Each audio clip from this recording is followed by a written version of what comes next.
মাছ মাংস তো আমরা অনেক খাই, কিন্তু আমরা মাশরুম কে খাই? আর কে কে আমার মতো মাশরুম খেতে ভালোবাসো? মাংসর ঝোলের মতন করেই রান্না করে সেটা অবশ্যই জানাবে।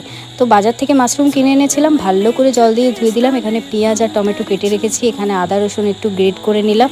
আলুটা কিন্তু আমি কুকারে সিদ্ধ হতে দিয়ে দিয়েছি।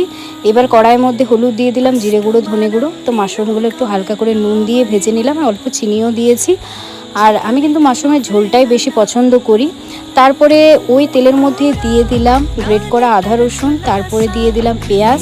আর আলুটা তো আগের থেকে সেদ্ধ করা ছিল, টমেটোটাও দিয়ে দিলাম, ভালো করে কষিয়ে নিলাম। আর দিলাম উপর থেকে লঙ্কার গুঁড়ো আর গরম মশলার গুঁড়ো, ব্যাস আর কিচ্ছু তোমাদের লাগবে না।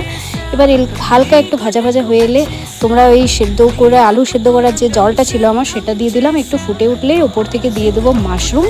ব্যাস আমার চিকেনের ঝোলের মতো মাশরুমের ঝোল রেডি। এটা অবশ্যই বাড়িতে বানিয়ে দেখো, পুরো চিকেন কষার মতো খেতে লাগবে। Thanks for watching.